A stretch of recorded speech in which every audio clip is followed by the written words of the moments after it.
ओम नमः शिवाय। आप सबों में विद्यमान भगवान शिव को प्रणाम है। महाशिवरात्रि के आज के इस पावन उत्सव पर मैं इंटरनेशनल योगा सोसाइटी की तरफ से आप सभी का हार्दिक अभिनंदन करती। शिवरात्रि, शिवरात्रि मतलब शिव जी की रात्रि। तो शिवरात्रि के अवसर पर आप जानते हैं, लोग सनातनी परिवार में लोग पूजा पाठ करते हैं, व्रत करते हैं, भगवान की तरफ अपना ध्यान लगाते हैं। तो तरह तरह से शिवरात्रि मनाई जाती है और ज्यादातर लोग अपनी कुछ मनोकामना, उनकी सांसारिक मनोकामना होती है तो उसको पूरा करने के लिए वो शिव जी का पूजा करते हैं। लेकिन शिवरात्रि का उससे ज्यादा गहन मीनिंग है। और वो मीनिंग क्या है, इसको समझने के लिए हम पौराणिक कथा की सहायता लेंगे। और आज हम जिस कथा पे बात करेंगे वो है शिव पार्वती विवाह की कथा। वो पार्वती की तरह हिमालय राज हिमवंत और मैना रानी के घर आई और फिर उन्होंने बहुत कड़ी तपस्या की और भगवान शिव को प्रसन्न किया और फिर उसके बाद दोनों विवाह के लिए तैयार हो गए। तो आज के इस चर्चा पे, आज चर्चा जो हम करेंगे वो हम सिर्फ इस प्रसंग पे करेंगे जो शिव पार्वती विवाह हो रहा है उससे रिलेटेड प्रसंग पे। और कथा तो तब भी सनातनी परिवार में ज्यादातर लोग को पता होती है, लेकिन आज हम अपना ध्यान केंद्रित करेंगे इस कथा के पीछे जो गूढ़ रहस्य छुपा हुआ है, जो आध्यात्मिक अर्थ छुपा हुआ है और जिससे शिवरात्रि का रियल मीनिंग का पता चलता है, हम उस पर अपना ध्यान केंद्रित करेंगे। और ये जो गूढ़ रहस्य है, आध्यात्मिक अर्थ है, इसकी मूल शिक्षाएं हमारे पूज्य गुरुदेव श्री स्वामी ज्योतिर्मयानंद जी से आई हैं, जिनका हिंदी में अनुवाद उनके शिष्य स्वामी शशि भूषणानंद जी ने किया था। तो जिस भी चीज पे आज हम चर्चा करेंगे उसके मुख्य स्रोत ये गुरुजन लोग हैं। मैं सिर्फ आप तक इनकी शिक्षाओं को सरल तरीके से पहुंचाने का एक नन्हा सा प्रयास कर रही हूं। तो चलिए भगवान शिव और देवी पार्वती की विवाह की कथा आरंभ करते हैं। तो पहले हम कथा को संक्षिप्त रूप में सुनेंगे और उसके बाद नेक्स्ट सेक्शन में हम उसके आध्यात्मिक अर्थ पर आएंगे। तो एक बार जब भगवान शिव और देवी पार्वती, जिनको उमा भी कहा जाता है, उनके बहुत नाम हैं, वो विवाह के लिए तैयार हो गए तो सप्त ऋषि गए महाराज हिमवंत के पास और विवाह के लिए शुभ मुहूर्त वेदोक्त तरीके से निकालने के लिए उनके पास गए और एक शुभ मुहूर्त निश्चित किया गया। इससे सारे देवी देवता बहुत प्रसन्न हो गए। और देवी देवताओं की प्रसन्नता का कारण क्या था? सबसे मुख्य कारण यह था कि उस समय ताड़कासुर नामक एक बहुत ही भयानक राक्षस था। वो उसने पूरे तीनों लोक पर उसने अपना अधिकार जमा लिया था। उसने स्वर्ग से देवताओं को भी भगा दिया था और उसने कड़ी तपस्या से ब्रह्मा जी से यह वरदान प्राप्त किया था कि उसको कोई ना मार सके सिवाय शिव जी के पुत्र के। तो इसलिए शिव जी के विवाह से देवी और देवता बहुत ही ज्यादा प्रसन्न हुए। अब इस शुभ अवसर पर शिव जी के जो सेवक गण थे वो चाहते थे कि उनके स्वामी का ऐसा श्रृंगार किया जाए, ऐसा दूल्हे की तरह श्रृंगार किया जाए कि जिनकी जो उसको देखते ही अभिभूत हो जाए लोग। तो उन्होंने क्या किया, उनके बालों को ऊपर ले गए और उसको उन्होंने मुकुट की तरह बना दिया। उन्होंने उसके बाद अब शमशान भूमि से लाए भस्म को उनके शरीर पे लगा दिया। एक हाथ में त्रिशूल पकड़ा दिया, एक हाथ में डमरू दे दिया और श्रृंगार उन्होंने पूरा किया। एक मुंड माला वाली जो माला है उन्होंने शिव जी को पहना दी। और उसके बाद बैल पर चढ़ के जब शिव जी बारात लेके निकले तो सारे देवी देवता प्रसन्नचित होकर यही सोच रहे थे कि ऐसा अनोखा दूल्हा तो पूरे तीनों लोक में नहीं मिलेगा। और इस तरह से अपने सेवकों द्वारा किए गए श्रृंगार को देखकर शिव जी भी मुस्कुराए बिना ना रह सके। तो इस तरह और शिव जी के बारातियों में कौन शामिल थे? भूत, पिशाच, तरह तरह की आकृति वाले लोग, अस्थि पंजर लिए लोग, किसी के एक आंख है, किसी की बहुत सारी आंख है, किसी का एक मुंह है, किसी के बहुत मुंह है, किसी के मुंह की जगह पर बस मांस का लोथड़ा है। एकदम उनके जो भूत गण थे वो एकदम विचित्र प्रकार के थे, अद्भुत थे। आकार विकार उनका अलग अलग था। और विवाह में शामिल होने के लिए ब्रह्मा जी और विष्णु जी भी आए और काफी देवी देवता भी आए। और वो सारे देवी देवता और शिव जी के सेवक गण सब मिलके बारातियों में शामिल हो गए। अब जब इस टाइप का बारात चला तो थोड़ा सा कंफ्यूजन हो गया। कंफ्यूजन इसलिए हो गया क्योंकि शिव जी के जो सेवक गण थे वो एक अलग ही तरीके से दिखते थे। तो भगवान विष्णु ने ये सजेस्ट किया कि सब अपने अपने समूह के साथ रहें। तो शिव जी का समूह में उनके सेवक, उनके गण, विष्णु जी का समूह और ब्रह्मा जी का समूह। तो इस तरह से ये समूह में चला और सबसे पहले चले भगवान शिव अपने समूह के साथ, और फिर ब्रह्मा जी और फिर विष्णु जी। और इस तरह के सारे लोग जो भी बाराती थे वो हंसते गाते नाचते गाते हिमालय की ओर उन्होंने प्रस्थान किया। अब हिमालय में जहां पे देवी पार्वती भगवान शिव की प्रतीक्षा कर रही थी और जहां उनका विवाह होने वाला था, वहां पे महाराज हिमवंत ने और महारानी मैना ने बड़े बड़े अतिथिशालाओं का निर्माण कराया था और पूरी राजधानी को इतनी भव्यता से सजाया था, इतनी सुंदरता से सजाया था कि ब्रह्मा जी की सृष्टि भी उसके सामने तुच्छ और महत्वहीन लगने लग गई थी। और उन्होंने गणमान्य व्यक्तियों को और संत महात्माओं को बारातियों का स्वागत करने के लिए आमंत्रित किया था। अब बारात चलने लगी और पहुंच गई हिमालय पर्वत पर, और सबसे पहले पहुंचा ब्रह्मा जी का समूह। ब्रह्मा जी के समूह को देखकर लोग अभिभूत हो गए। उसके बाद आए भगवान विष्णु का समूह और उनका दिव्य ऐश्वर्य और सौंदर्य देख के तो लोग इतने ज्यादा अभिभूत हो गए, इतने खुश हो गए कि उनको लगा कि अब तो भगवान शिव का समूह पता नहीं कितना कितना ज्यादा मैजेस्टिक होगा। और फिर आया भगवान विष्णु का समूह।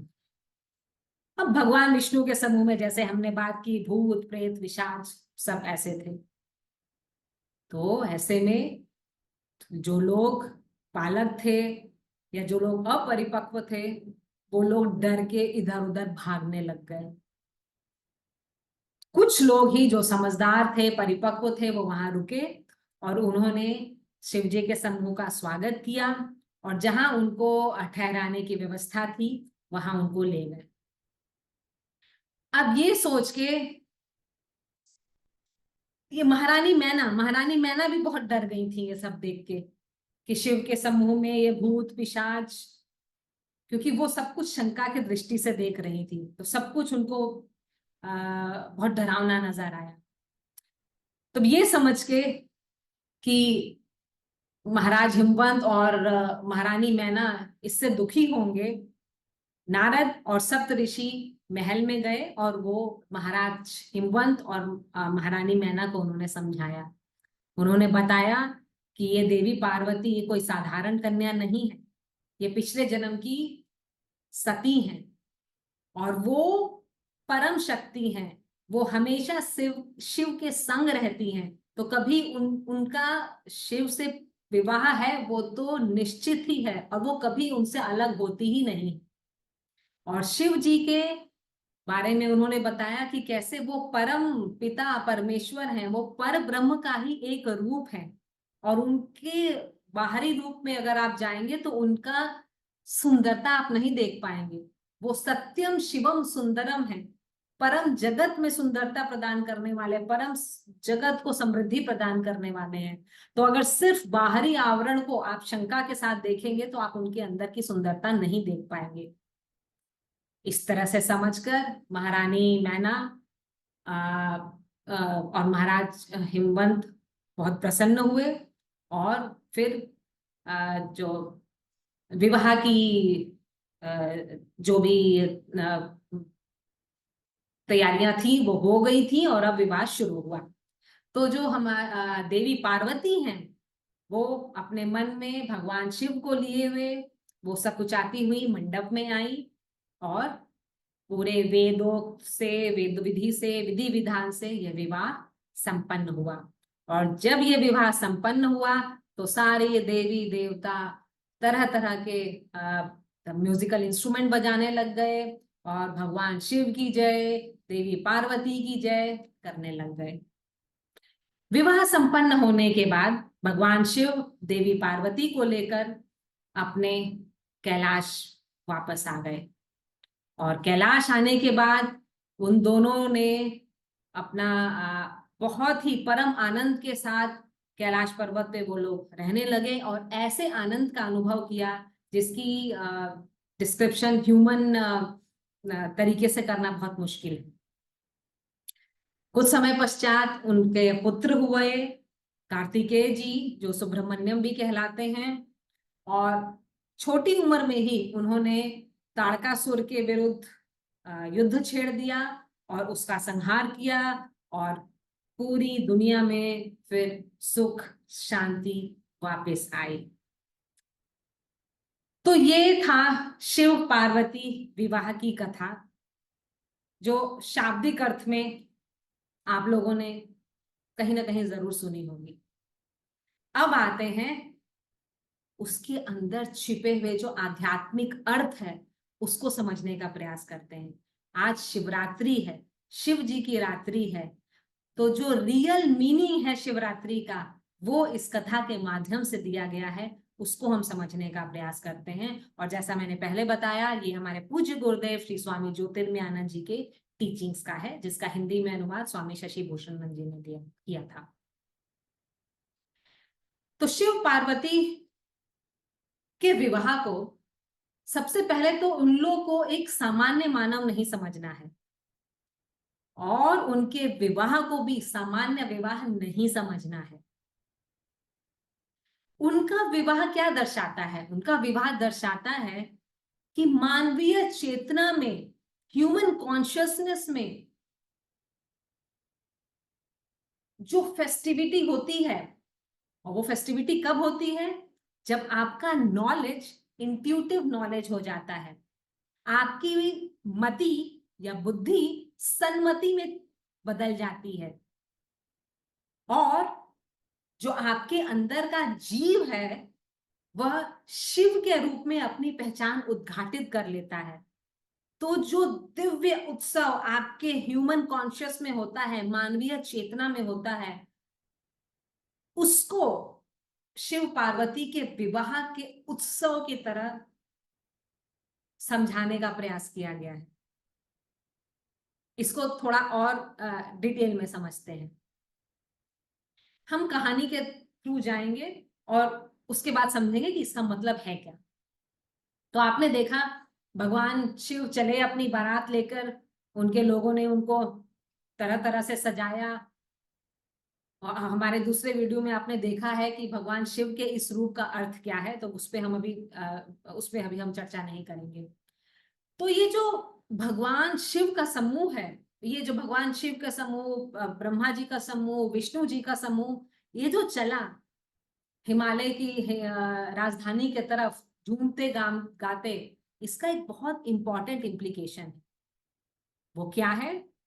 वह ये है कि जो हमने बात की, जीव जब शिव से मिलता है, जब शिव और शक्ति का मिलन होता है, तो उसके लिए, उस परमानंद की प्राप्ति के लिए, उस दिव्य उत्सव को मनाने के लिए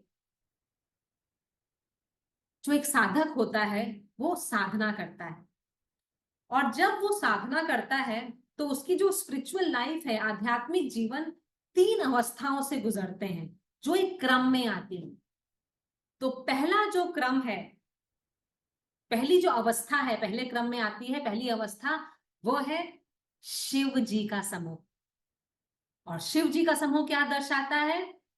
वैराग्य की अवस्था दर्शाता है।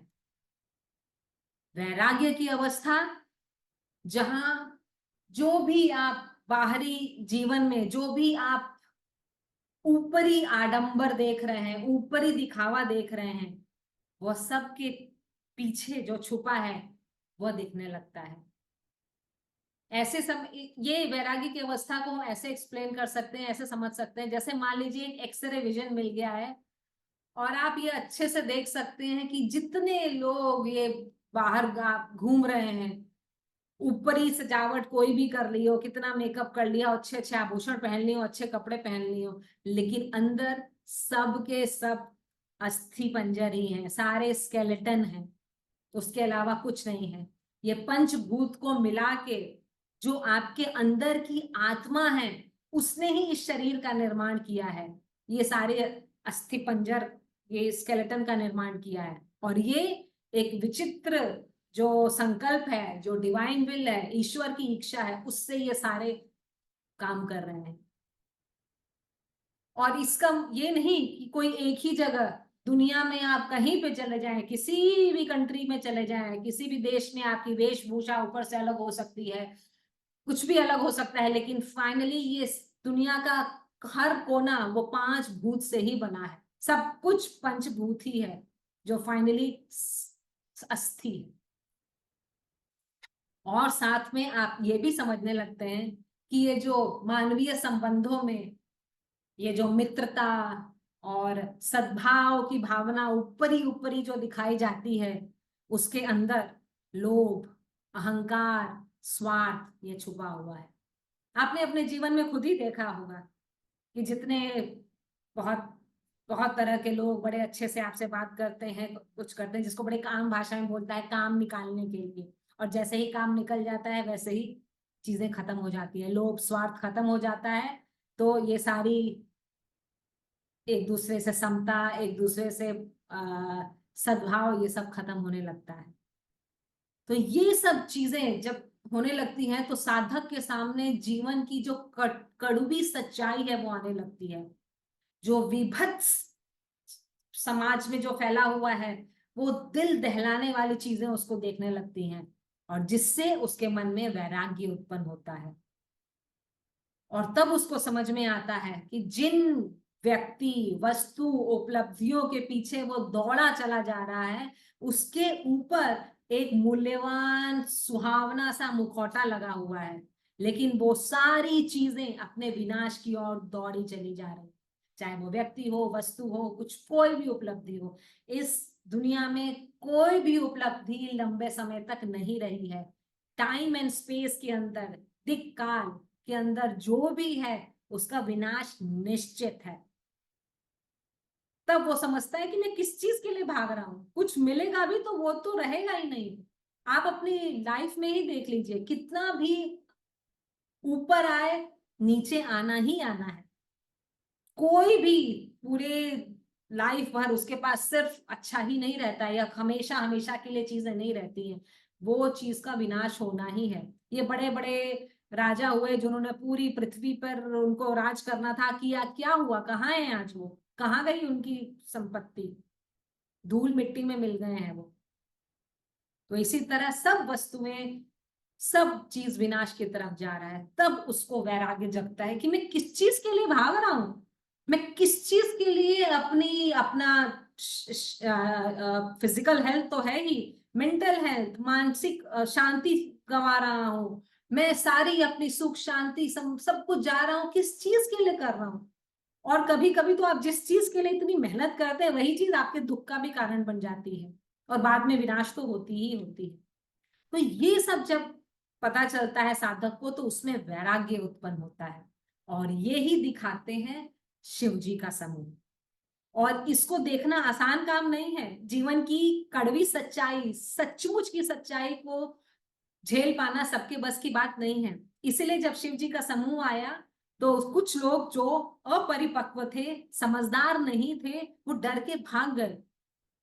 पर डर के भागने से कुछ नहीं होता, शिव जी का समूह तो आता ही रहता है, आता ही आएगा, बढ़ता ही जाएगा। आप किसी की उससे छुट्टी नहीं मिलने वाली है। अगर हम लोगों ने आत्मज्ञान प्राप्त करने के लिए दिशा में कदम नहीं बढ़ाया तो सब व्यक्ति जो है वो भेड़ की तरह है जो बूचड़ खाने में खड़े हैं, और यम तलवार लिए खड़ा है, एक एक करके लोग आते जाएंगे और यम मारता चला जाएगा। और फिर अपने कर्मों के हिसाब से फिर से जन्म लेना है, फिर से सांसारिक प्रपंच में पड़ना है, बार बार दुख झेलना है, लेकिन समझ नहीं आना है। लेकिन साधक को ये सब समझ में आ जाता है और उसमें वैराग्य उत्पन्न होता है। तो वैसे ही लोग जो समझदार हैं वो लोग रुके शिव का समूह का स्वागत करने के लिए, क्योंकि लाइफ की रियलिटी जो विभत्स है, दिल दहला देने वाली है, उनको समझ में आ गई है। तो उससे भागने से नहीं होगा, रुकना होगा और उसको कन्फ्रंट करना होगा। तो ये थी पहला स्टेज साधक के आध्यात्मिक जीवन की। एक बार जब वैराग्य उत्पन्न हो जाता है तब ये जो जीवन के प्रति भ्रम है वो समाप्त हो जाता है।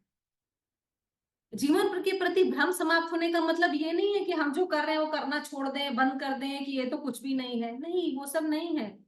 वो सब होते हुए बस एटीट्यूड चेंज करने वाली बात है।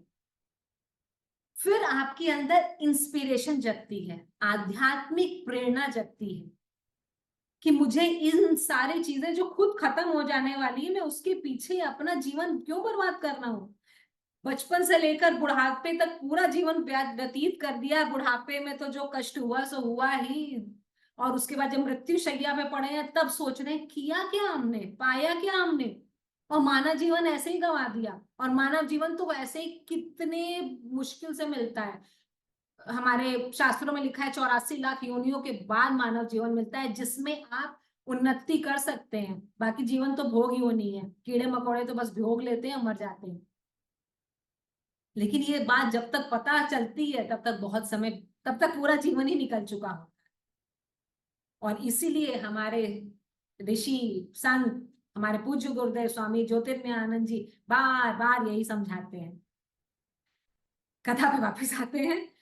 तो फिर ये दूसरे स्टेज में आध्यात्मिक प्रेरणा जगती है। तब आपको लगता है कि कहीं कुछ गड़बड़ है, सब कुछ होने के बाद भी, सब कुछ होने के बाद भी नहीं हो रहा है, मतलब मुझे कुछ करना है। और ये आध्यात्मिक प्रेरणा जब आप में आती है तब आपको आगे बढ़ने के लिए अपने बाह्य स्थिति पर निर्भर होने की कोई जरूरत नहीं है। फिर आप नहीं वेट करते हैं कि जिस दिन बादल नहीं रहेंगे, अच्छे से सूर्य उगेगा, जिस दिन वायु एकदम अनुकूल तरीके से बह रही होगी, सारी बाह्य स्थिति मेरे अनुकूल होगी, उस दिन मैं कुछ आध्यात्मिक प्रेरणा कुछ कर लूंगा, अभी तो मैं ऐसे ही। नहीं, वो करना शुरू करता है, क्योंकि वो समझ जाता है कि उसकी जो आनंद है वो उसकी अंतरात्मा में है, बाहर के लोगों में, बाहर के वस्तुओं में, बाहर की उपलब्धि में नहीं है। और जब ये होता है तब सृजनशीलता, क्रिएटिविटी की दृष्टि उत्पन्न होती है। क्रिएटिविटी में जो आपके अंदर प्रसुप्त प्रतिभा थी, बहुत सारी प्रतिभाएं थी जो आपको पता ही नहीं थी, वो जागृत होने लगती है। और उस सब का, प्रसुप्त प्रतिभाओं का जो जागृत होती है उसकी पूर्णा होती है विष्णु जी के समूह के रूप में। तो विष्णु जी के समूह में सब कुछ दिव्य सौंदर्य ऐश्वर्यवान था। भगवान शिव आभूषणों से, भगवान विष्णु आभूषणों से सजे हुए कितने सुंदर लगते हैं। और ये क्या दिखाता है, ये वाली अवस्था, ये अवस्था दिखाती है कि तब आप प्रत्येक कण में दिव्य सौंदर्य और सद्भाव का अनुभव करने लगते हैं।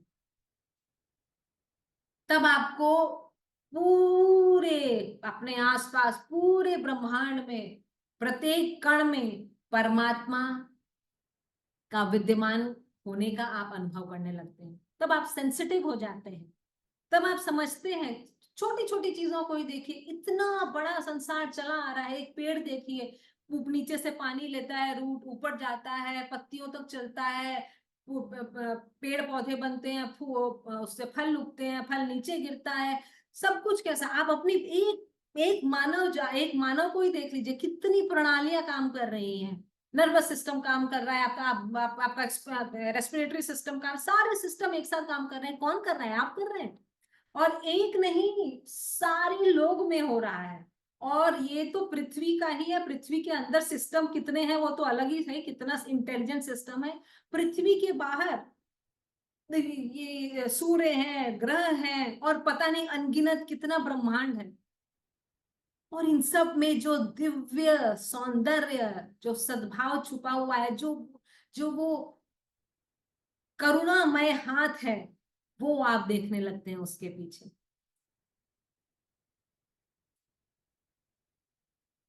और जब ये तीनों समूह यहाँ आए थे, तो हमने क्या देखा था कि हिमालय में जो राजधानी थी वो इतनी सुंदरता से सजाई गई थी, इतनी भव्यता से सजाई गई थी कि ब्रह्मा की सृष्टि भी उसके सामने तुच्छ और महत्वहीन हो गई थी। इसका मतलब क्या हुआ? इसका मतलब ये कि ये तीनों अवस्थाओं को पार करने के लिए क्या होना पड़ता है? आपकी जो मति है, बुद्धि है, उसको सन्मति में बदलना होना पड़ता है। आपका जो चित्त है, चित्त इज माइंड। माइंड 3 तरह के होते हैं, आई मीन बहुत जनरल उसके लिए, कॉन्शियस, सबकॉन्शियस, अनकॉन्शियस। ये चित्त को आप प्यूरिफाई कर लेते हैं, परिशुद्ध कर लेते हैं। इसके अंदर जितनी भी आपकी अशुभ वासनाएं थी, तरह तरह के मल विकार, गंदगी आपने डाल रखी थी, वो आपने साफ कर लिया है। और जब आप ये करते हैं तो आपको जो सुंदरता मिलती है, जो जो जो मेंटल एक्सपेंशन आपको मिलता है, वो ये जो ब्रह्मा की बनाई हुई सृष्टि है उससे कहीं कहीं कहीं ज्यादा है, सुंदर है। भगवान ब्रह्मा की बनाई हुई सृष्टि 3 तरीके से अंदर बंद होती है। आप ड्रीम वेकिंग, और डीप स्लीप, इन तीनों में बंधी रहती है ये ब्रह्मा की सृष्टि। बट जब आप सन्मति प्राप्त कर लेते हैं, चित्त जो आपका शुद्ध हो चुका होता है, तब आप ब्रह्मा की सृष्टि भी आपके लिए तुच्छ हो जाती है, महत्वहीन हो जाती है। इतनी सुंदरता आपको, इतनी वैभव आपको देखने को मिलता है। और तब आप रियली में पहचानते हैं कि भगवान शिव सबके पीछे सत्यम शिवम सुंदरम। शिव और पार्वती का विवाह जो हुआ, उनका मिलन हुआ, वो विभिन्न धर्मों में, विभिन्न तरह के जो फिलॉसफी है उसमें अलग अलग नाम दिए गए हैं। बट बेसिकली वो जो परम लक्ष्य है ह्यूमन का, योग, योग आत्म साक्षात्कार, अपने आप को रियलाइज करना, उसका मतलब है आत्म साक्षात्कार। मतलब आत्म साक्षात्कार मतलब हम सब जीव हैं, हम सब सोल हैं, और इंट्रिंसिकली हर जीव शिव है। शिवोहम, शिवोहम, शिवोहम, शिवा केवलोहम। लेकिन ये अभी हमें समझ नहीं आता, क्योंकि हम अभी बहुत ही अपने बुद्धि को अभी हमने परिशुद्ध नहीं किया है। लेकिन जब मति सन्मति में बदल जाती है, पार्वती हो जाती है, तब जीव अपने आप को शिव की तरह अपनी पहचान उद्घाटित कर लेता है, जिसको आत्म साक्षात्कार कहते हैं, सेल्फ रियलाइजेशन, अपने आप को पहचानना। ये कोई नई चीज नहीं है, वो आप खुद हैं, बट अपने ऊपर इतनी गंदगी डाल रखी है कि अपने आप को देख ही नहीं पा रहे। और शिव पार्वती का जो ये विवाह हुआ, उसको दूसरे तरीके से देखें तो शक्ति, कुंडलिनी शक्ति और शिव का मिलन है ये। उसको ये भी कहते हैं प्रकृति का पुरुष से मिलन। प्रकृति जो हमारे ब्रह्मांड है उसकी माया शक्ति है, पुरुष परमपिता परमेश्वर है। और जो ये कुंडलनी शक्ति का शिव जी से मिलन की बात हुई, कुंडलनी हमारी एस्ट्रल बॉडी में चक्र हैं, मूलाधार सबसे नीचे, फिर स्वाधिष्ठान, उसके ऊपर मणिपुर चक्र। तो कुंडलनी का आरोहण होता है जब हम अपने आप को साधना के पथ पर आगे ले जाते हैं, तब कुंडलनी का आरोहण होता है। तो तो मूलाधार से स्वाधिष्ठान, फिर मणिपुर, उसके ऊपर अनाहत चक्र, विशुद्धि चक्र, आज्ञा चक्र, और फिर कुंडलनी जब सहस्त्रार चक्र में मिलती है तो वही आत्म साक्षात्कार है। और ये जो कुंडलनी ऊपर चढ़ रही होती है, ये एक तरह से दो टाइप की प्रक्रिया है। ये ऊपर चढ़ रही है, और जो ईश्वर हैं, जो शिव हैं, उनकी कृपा नीचे की तरफ आती है कुंडलनी से मिलने के लिए, और इस तरह फिर उसको पकड़ के वो ऊपर की तरफ खींचती है सहस्त्रार चक्र की तरफ। तो ये शिव पार्वती का जो मिलन है वो ये दर्शाता है, कुंडलनी शक्ति का शिव से मिलन। और ये वो स्थिति है जो परमानंद की स्थिति है। ये आनंद जो है, ये बाकी आनंद की तरह आपके टाइम एंड स्पेस पे डिपेंड नहीं करता है, जो जाने वाला है नहीं। वो आपके सेंस ऑब्जेक्ट पे भी डिपेंड नहीं करता है। सेंसरी चीजें तो आप हैप्पीनेस आपको लाती हैं, लेकिन कुछ समय के बाद वही आपको बोर्डम भी देने लगती हैं, और हो सकता है कुछ समय के बाद तो वो चीजें आपको परेशानी करने लगे। लेकिन ये परमानंद की स्थिति जो होती है वो इन सब के ऊपर होती है। वो किसी भी एक्सटर्नल चीज पे डिपेंड नहीं करती, आपके बाह्य परिस्थिति पे डिपेंड नहीं करती है। और यही परमानंद की स्थिति बताई गई जब शिव और पार्वती कैलाश पर्वत पे रहने लग गए। वो जो आनंद की स्थिति है जब सन्मति का शिव से मिलन होता है, तो वो स्थिति को बखान करना ह्यूमन कॉन्सेप्ट में बहुत मुश्किल है।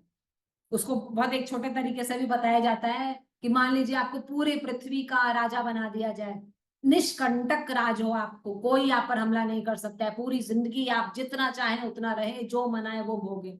उससे जितना आनंद आता है उससे कई गुना आनंद किन्नर और जो गंधर्व हैं, जो मानव श्रेणी के ऊपर के ये श्रेणी है, उससे कई गुना आनंद वो उठाते हैं। और उससे भी आनंद, उससे भी कई हजार गुना आनंद देवता लोग उठाते हैं, और उससे भी कई गुना आनंद ये त्रिदेव उठाते हैं। तो यही बताने का कोशिश किया गया है कि आप जिस आनंद की बात करें वो कितना छोटा आनंद है। और ये शिवरात्रि के अवसर पर आपको बताया गया है कि आप छोटे चीज में क्यों अटके हैं, आप परमानंद की प्राप्ति कीजिए, जो नित्य नूतन परमानंद है, जो आपको परम शांति, परम सुख देता है। ऐसा शांति, ऐसा सुख, ऐसा सुरक्षा जो आपको ये जो वर्ल्डली चीज है, सांसारिक प्रपंच है, वो दे ही नहीं सकता। और ये चीज समझने में एक जीवन गुजार देना कितनी बड़ी मूर्खता है।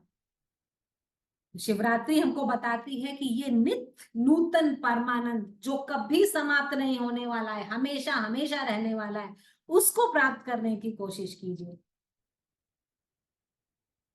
कथा में उसके बाद क्या हुआ, भगवान कार्तिकेय का जन्म हुआ, सुब्रमण्यम भी जिनको बोलते हैं, और उन्होंने ताड़कासुर पर हमला किया और उसका विनाश किया।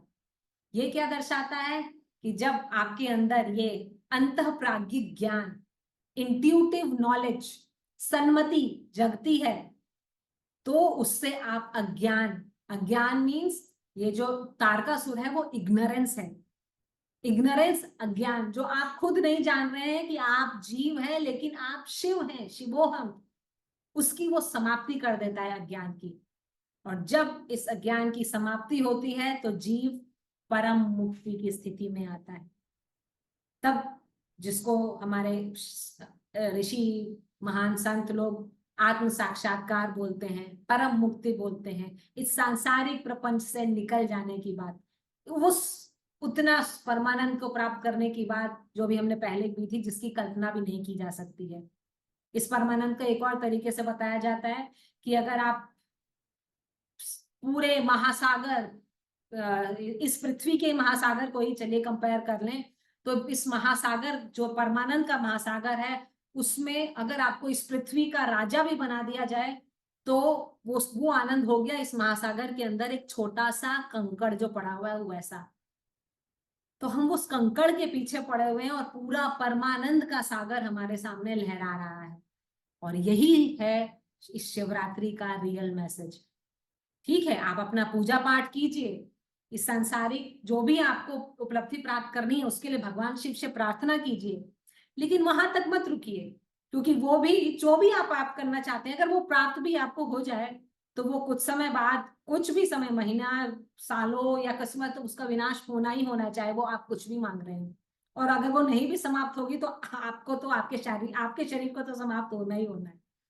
तो क्यों नहीं ऐसी चीज के पीछे भागिए जो चीज कभी समाप्त नहीं होनी हो। परमानंद, परम शांति, परम सुख, परम सुरक्षा वो जो दे सकते हैं वो है भगवान शिव। तो बड़ी चीज मांगिए। भगवान शिव ऐसा नहीं है छोटी की पूरी नहीं करते हैं, बट उसको मीन्स की तरह देखिए, अपना परम लक्ष्य मत भूलिए। यही चीज हमारे पूज्य गुरुदेव श्री स्वामी ज्योतिर्मय आनंद जी, अभी भी वो 93 साल के हो गए, 93 ईयर्स के हो गए, रोज सत्संग करते हैं और रोज यही बार बार समझाने का प्रयास करते हैं। और ये हमारे हिंदू पुराणों के हिसाब से ये बीच बीच में कुछ न कुछ फेस्टिवल्स आते रहते हैं, उत्सव आते रहते हैं, जिससे हमको बार बार ये याद दिलाया जाता है, क्योंकि अदरवाइज हम डे टू डे एक्टिविटीज में इतने बिजी हो जाते हैं कि हम ये सब भूल जाते हैं। तो बीच बीच में ये सारे उत्सव बनाए गए हैं कि हमको बार बार याद दिलाया जाए कि हमको अपने परम लक्ष्य तक जाना है और सिर्फ ये छोटी मोटी चीजों में उलझा नहीं रहना है। इसी के साथ अब हम इसको विराम देते हैं और भगवान विष्णु, भगवान शिव से हमारी प्रार्थना है कि आपको इस जीवन में जो भी आपकी मनोकामना है वो तो पूर्ण करे ही, उसके अलावा आपका जो परम लक्ष्य है उस जीव का शिव से मिलना, जो परमानंद, परम शांति, परम सुख, परम सुरक्षा आपको प्रदान करे और आप इसी जीवन में उस परम मुक्ति को प्राप्त कर लें। सुनने के लिए धन्यवाद।